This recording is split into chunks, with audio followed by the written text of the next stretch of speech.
Muitos dizem que hoje sofremos uma crise de refugiados no mundo. Refugiados de guerra, refugiados de mudanças climáticas, desastres climáticos, perseguições políticas e até étnicas.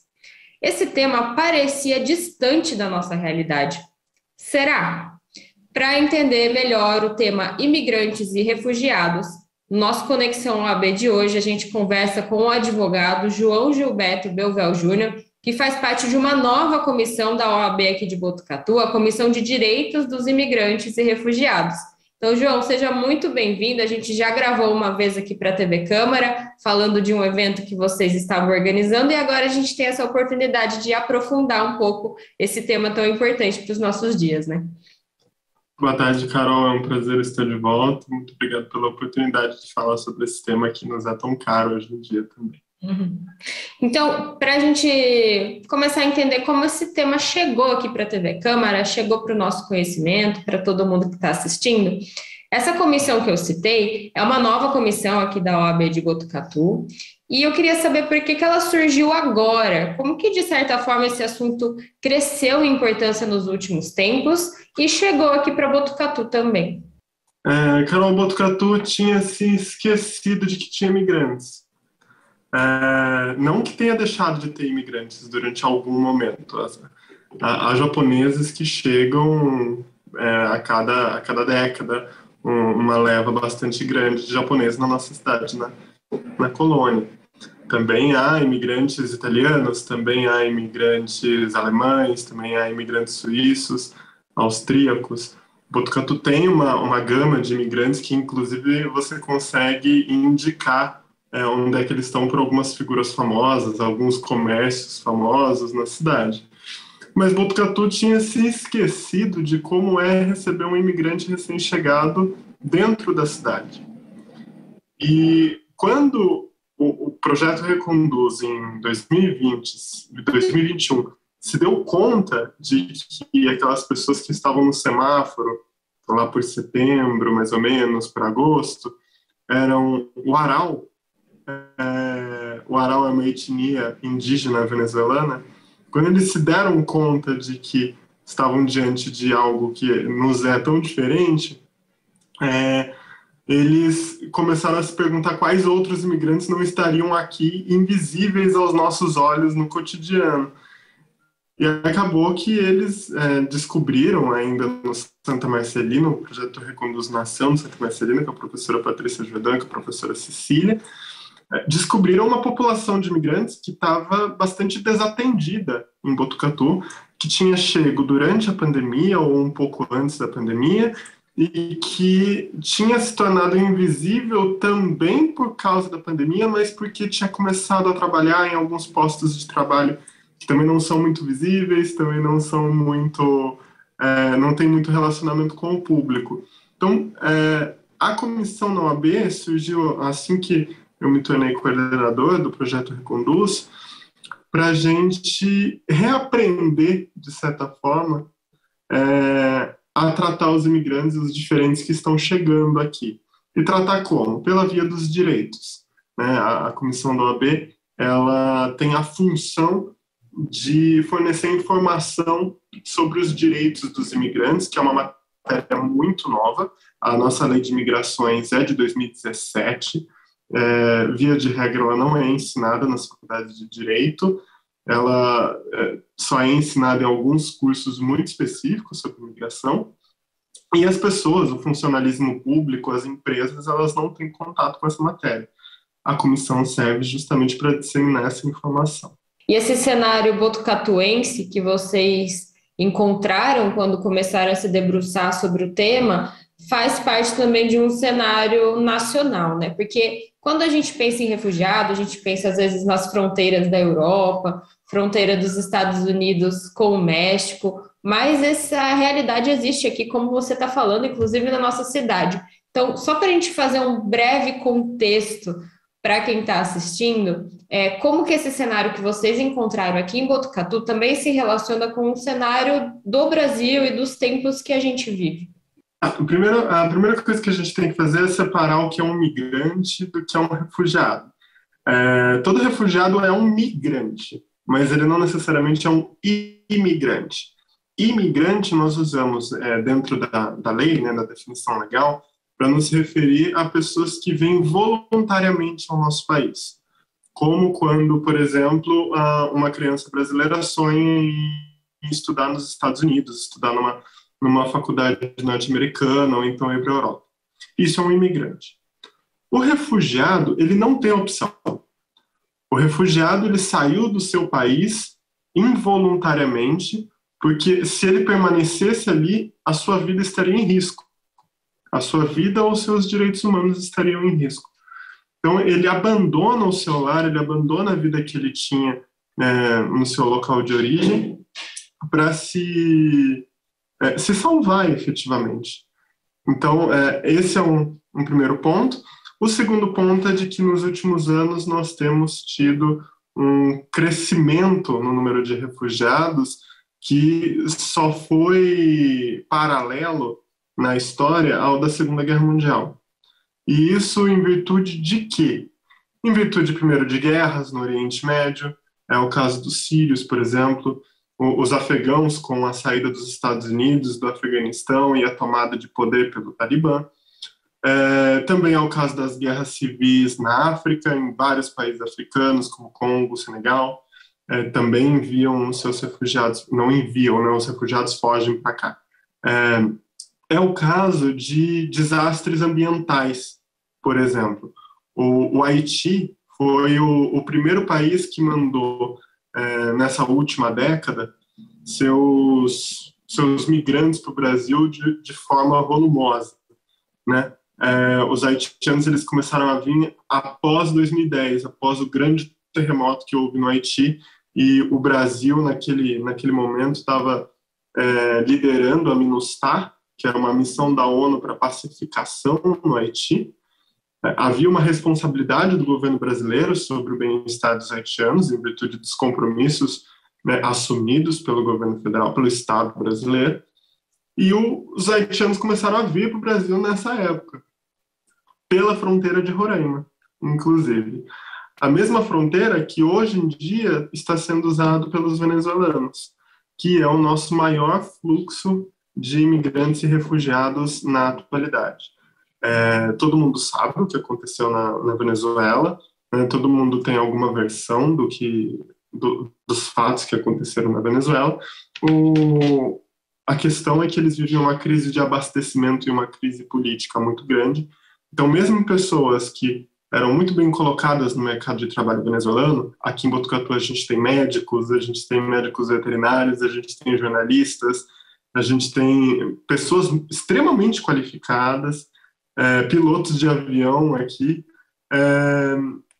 e muito embora essas pessoas estivessem muito bem colocadas e recebessem um salário alto, não havia como eles comprarem comida na Venezuela, porque os supermercados estavam vazios.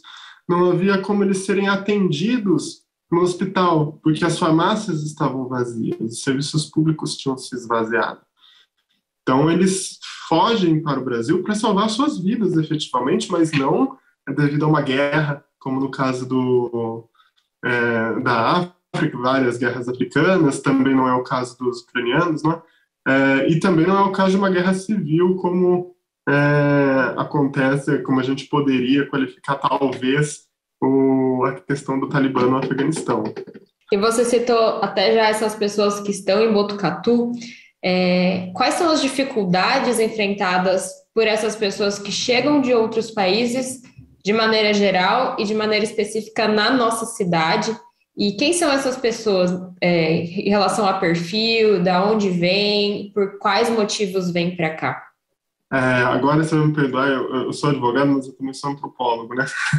Então eu vou usar uma referência sociológica de um sociólogo do século XIX, o Zimmel, que ele trata da questão do estrangeiro como um tipo de interação entre a pessoa que vem de fora e a pessoa que já nasceu aqui, que é uma relação que impõe diferença o tempo todo. Então, por exemplo, quando o estrangeiro ele vai no supermercado, um afegão vai no supermercado, as pessoas vão reparar, primeiro de tudo, na roupa. né? Se é uma mulher afegã muçulmana, ela vai estar muito provavelmente de hijab. Então, isso já vai causar uma estranheza antes mesmo dela falar, né? Antes mesmo de você conhecer a pessoa. A língua é outra coisa que vai causar uma estranheza bastante grande, né? Mesmo que eles falem o português, porque eles vão falar com o sotaque, mesmo que a gente consiga entender, a gente consegue entender perfeitamente quando os venezuelanos falam. Ainda assim, causa, né, aquele negócio, você não é daqui, né? Você é de outro lugar. Mesma coisa quando a gente ouve uma pessoa do Nordeste falando, a gente sabe identificar um nordestino, um carioca. Então, tudo que acontece na interação gera uma certa estranheza, um certo distanciamento. Esse é um dos motivos pelos quais eles enfrentam tantas dificuldades no país. Não é o único, mas no trato social cotidiano é um motivo bastante importante, porque é ele que pode se desdobrar em xenofobia. E aí a gente tem vários casos, inclusive em Botucatu, pelos quais as pessoas estão passando, né? E essa dificuldade, inclusive, atinge tanto os imigrantes, né, que foram voluntariamente para outros países, quanto os refugiados, os migrantes, por outros motivos, né?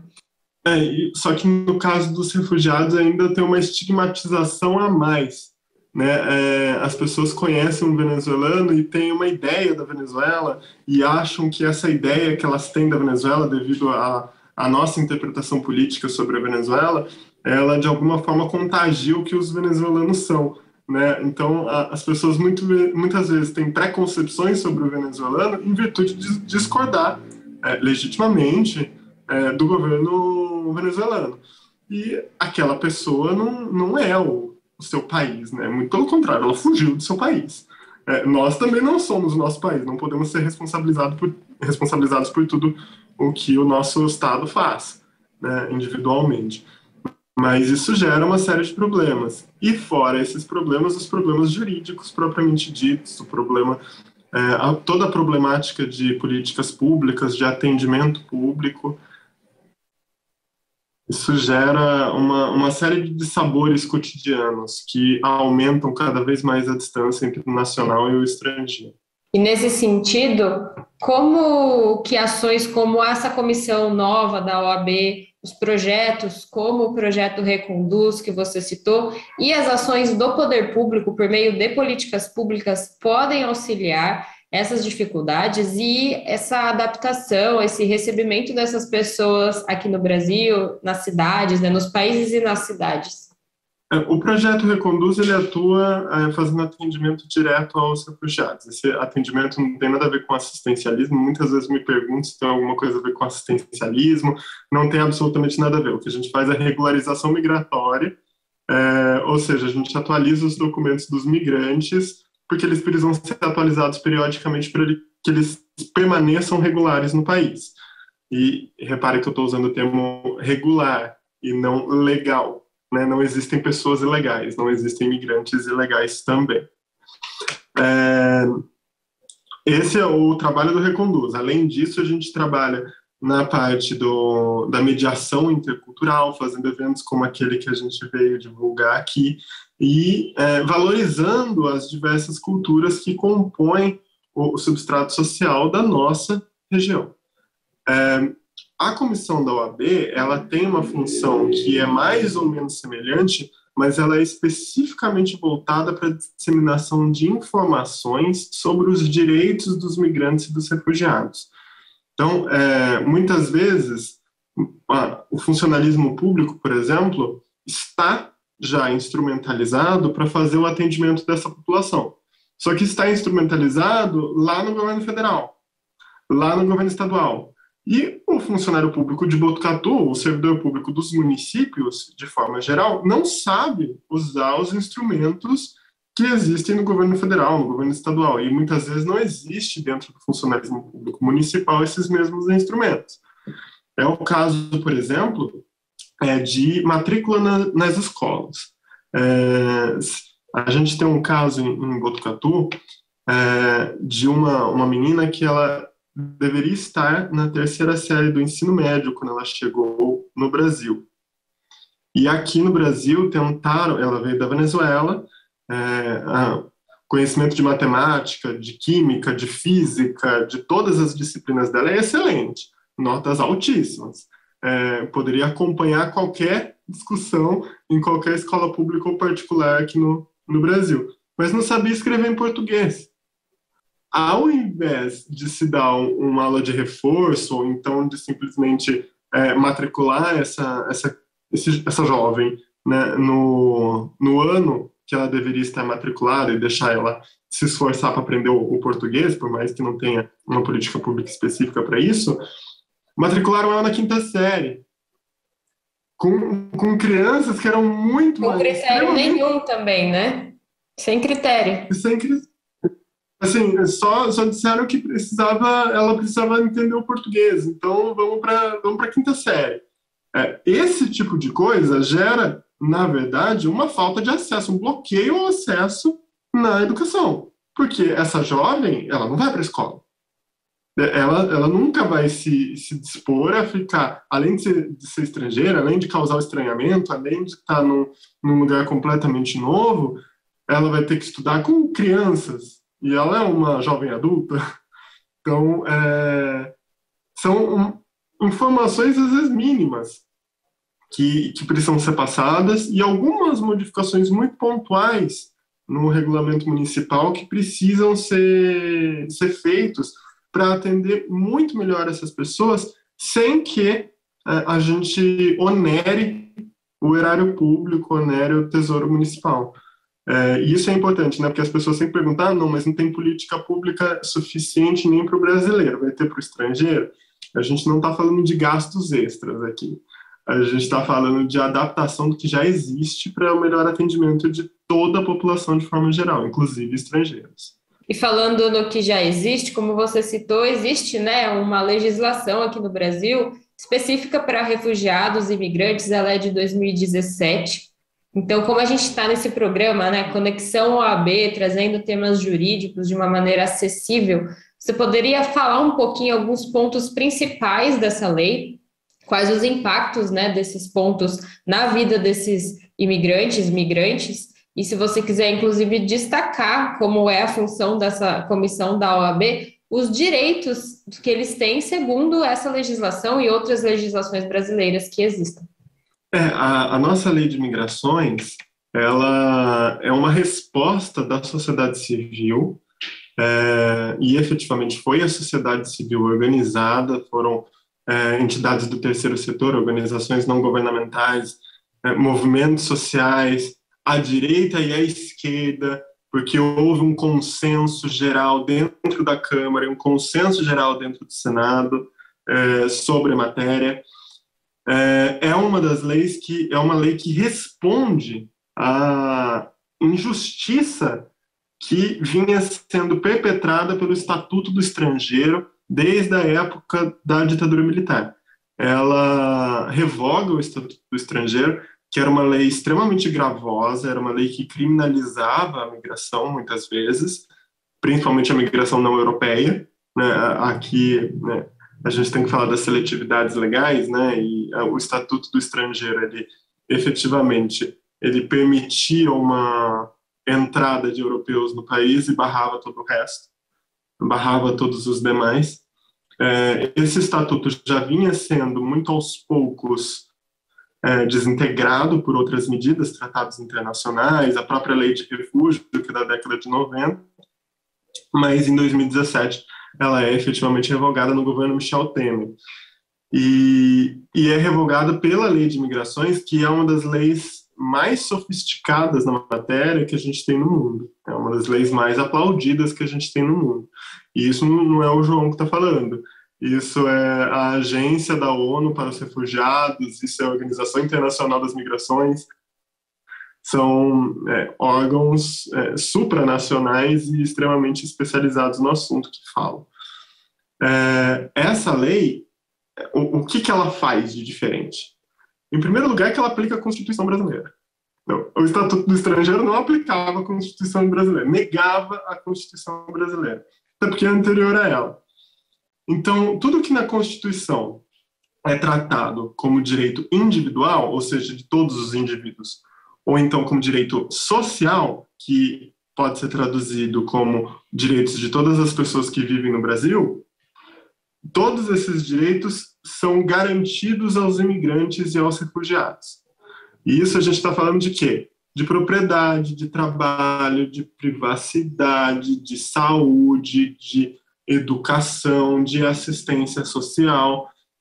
Todos os direitos, efetivamente, que os brasileiros têm, os imigrantes e refugiados também têm, porque são nossos vizinhos e vivem conosco. E acho que a pandemia, se ela serviu de alguma coisa, efetivamente, se a gente tem alguma lição, pelo menos para tirar dessa tragédia que foi a pandemia, foi a de que tem direitos que só podem ser garantidos para quando são garantidos para todo mundo. A vacinação em massa em Botucatu, ela prova isso, né? A gente pôde sair à rua de novo em Botucatu muito antes de outras cidades, porque todas as pessoas da cidade tinham se vacinado, e não porque uma só tinha se vacinado. Então, faz parte da prevenção, faz parte de todos esses direitos que decorrem de relações sociais em sentido amplo, né? Em relações sociais de encontros na cidade, né? E garantir esses direitos aos migrantes faz parte também de garantir a nós mesmos esses direitos. Fora esses direitos, o que o imigrante não pode? Que direitos ele não tem? Ele não tem o direito de votar até ele se naturalizar e não tem o direito de ser votado até ele se naturalizar. E a naturalização o torna brasileiro. Então, tudo bem. Justamente porque são direitos políticos, né, e não sociais. São direitos do cidadão. E fora isso, ele também não vai ter direito, mesmo se naturalizar, a ocupar alguns cargos públicos, como de presidente da República, por exemplo. Um imigrante nunca será o presidente da República. E ele tem alguns direitos específicos que só imigrantes têm. Por quê? Porque são direitos que decorrem da sua própria situação. Por exemplo, o direito à regularização migratória e ao devido processo legal no processo migratório. Todo imigrante tem direito a ser documentado no país. Aqui a gente não tem aquela mitologia das séries americanas, né, do imigrante legal que vai ser perseguido. Vai ser deportado, né? Uhum. Isso no Brasil tem que obedecer a um rito que é bastante regulado pela própria lei. Mas são esses os direitos deles, e é isso que a gente está garantido, não é nada que fuja da lógica do nosso sistema jurídico. E você citou, isso é bem comum aqui nesses programas, já faz um tempo que eu converso com advogados aqui para o Conexão OAB, que vem essa citação, que a legislação é muito boa, a legislação é sofisticada, é avançada, mas começa a ter problema quando precisa aplicar, quando precisa efetivar essa legislação. Então, pergunto isso por quê? Porque gostaria de saber o que precisa avançar, tanto nos direitos quanto nas políticas públicas para essas pessoas. O que falta? Efetivamente, o que falta para os imigrantes, enquanto imigrantes, é uma mediação intercultural e uma tradução competente na prestação de serviço público. O que eu quero dizer com isso? Não, a gente vai precisar contratar servidores que falem inglês, espanhol, francês, crioulo, parsi, e todas as línguas do mundo? Não é isso. O que a gente precisa fazer é treinar pelo menos um servidor público para atender migrantes.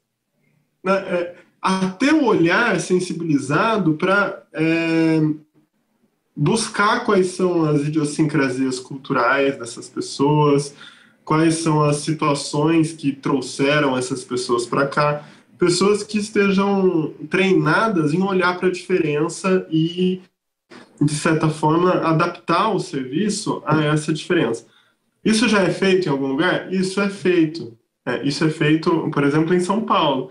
E eu não estou falando aqui de algo que o tamanho de São Paulo possa ser determinante para isso, não.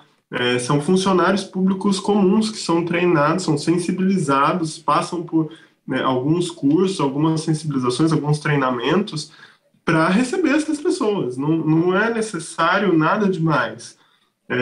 O que é necessário é preparação. Só isso. Né? E não é nenhuma coisa cara. Né? Eu trabalhava antes no Centro de Referência e Atendimento ao Imigrante de São Paulo, que é como se fosse um CRAS, né? Mas é para o imigrante. E lá, o CRAI, ele efetivamente dá esses cursos para o funcionalismo público. E são cursos assim, 2, 3 dias, cursos de conscientização. Vai falar um pouco sobre migração, vai falar um pouco sobre quais migrantes estão na cidade, é preciso produzir essa informação, é preciso conversar com esses migrantes para saber quais são as diferenças. A gente teve um caso muito triste aqui no Brasil, por exemplo, os Warao, de novo, essa etnia indígena venezuelana que esteve aqui. Eles têm o costume deles de coleta. Eles são coletores, eles se tornaram coletores em virtude do desterro das terras deles para exploração de petróleo na Venezuela. Então eles coletam, e coleta pode ser inclusive de dinheiro, né? Eles pedem as coisas e os filhos vão juntos, vão junto. Conselhos tutelares do norte do país viram isso como exploração de menor e tiraram as crianças dos seus responsáveis, ali dizendo que eles estavam cometendo uma exploração, um abuso. Teve que sair daqui de São Paulo, o defensor público da União, responsável por migração e refúgio, o Dr. João Chaves, teve que ir até Roraima para discutir com os conselhos federais e explicar para eles o porquê que isso poderia ser adequado para a nossa cultura, poderia ser adequado para os nossos costumes, mas não era adequado para os costumes do Warao. Então, só é necessário esse tipo de sensibilidade. Só que essa sensibilidade não é simplesmente uma empatia que você desenvolve por ser uma pessoa boa ou por ser uma pessoa simpática, né? Esse tipo de sensibilidade é gerado por treinamento. É um saber específico, um saber técnico. E para a gente ir finalizando a nossa conversa e voltando aqui para Botucatu e para a comissão da OAB, dos direitos, né, dos imigrantes e refugiados, se você puder, você já falou bastante da função, dos objetivos, da atuação da comissão, se quiser apresentar quantas pessoas fazem parte e principalmente, sendo pela comissão ou fora dela, como que pessoas que estão nos assistindo podem atuar, podem se envolver mais com o tema e podem até ajudar, se for o caso, né? De repente, está com uma situação muito perto dela e ela pode fazer algo além do que ela já está fazendo por causa desse conhecimento que você está trazendo aqui também. A comissão ela é bastante nova, tá? Ela me tem como coordenadora e tem alguns membros que são novos, inclusive, a doutora Tânia Berezuco, a doutora Leda, a doutora Cristina, que fazem parte da Comissão de Direitos Humanos, o próprio doutor Nuno, né, que frequenta as nossas reuniões também. É uma comissão nova e é uma comissão que está ainda elaborando estratégias para atuar em Botucatu de forma eficiente, né? Para onde que a gente vai disparar as informações necessárias, como, para quem e quando, né? Como é que a gente vai fazer isso? Porque como nós não temos recursos, efetivamente, tudo que a gente faz é trabalho voluntário, então precisa ser muito bem administrado, né? Para ao mesmo tempo ser efetivo e não despender muito do dia a dia. As pessoas, de forma geral, elas podem ajudar nos procurando, ou através do projeto Reconduz, ou através da comissão da OAB. E por que eu digo isso? Porque o bem-fazer cotidiano, todo mundo sabe, né? Como se faz. É a mesma coisa via de regra. Mas o cuidado intercultural, o cuidado interétnico, é uma coisa que é um pouco difícil de se desenvolver, demora um pouco. para se desenvolver. É preciso ouvir os migrantes com muita atenção, uma escuta especializada mesmo. Então, nos procurar, ajudar no mapeamento desses migrantes, se sabe de alguma necessidade, nos dizer, se vê um migrante que possa estar numa situação de precariedade ou então de descumprimento de direitos, nos procurar para que a gente possa estudar a situação. Não intervir de imediato. Intervir de imediato é um pouco perigoso, mas às vezes porque pode gerar efeitos que a gente não prevê, principalmente quando se trata de imigrantes. Mas, e aí a comissão tá de portas abertas, o projeto que conduz também está de portas abertas. Tá certo, e também sem preconceito, né? Isso independente, que nem você falou, né? Do básico, né? Acho que o básico que a gente precisava também passar de recado aqui é não ter preconceito contra essas pessoas que estão chegando no Brasil e na nossa cidade, né? Com certeza, não. E Botucatu tem se mostrado bastante hospitaleiro ao imigrante. O evento que a gente fez no dia 3 e no dia 4 de setembro é uma prova disso. Passaram mais de 2.000 pessoas pela Pinacoteca nesses dias, celebrando a diferença, celebrando a migração, celebrando suas próprias memórias, as suas próprias raízes, que não são daqui, inclusive. Mesmo os indígenas migravam, né? Não houve ninguém que nasceu da terra aqui.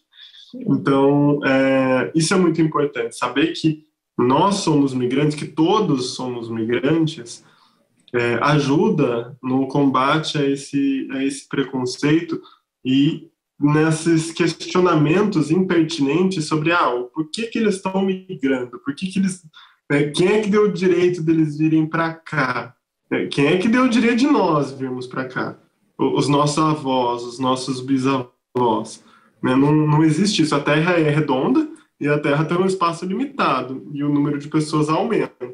Se a Terra é redonda e o espaço é limitado, efetivamente é uma impossibilidade de não nos encontrarmos. Nós vamos nos encontrar na Terra. Esse é um corolário absoluto, é inexorável. Então, o que a gente tem que fazer é lidar bem com esses encontros, fazer com que esses encontros sejam bons encontros e não desencontros. João, muito obrigada por essa conversa, esse assunto novo aqui na TV Câmara Botucatu, novo também no debate público aqui da nossa cidade. Espero que você que esteja assistindo saia mais informado aqui do nosso Conexão OAB. Esse programa está disponível na TV Câmara Botucatu, se você estiver assistindo pelo seu televisor, mas também está lá no nosso canal do YouTube. Então, obrigada e até a próxima.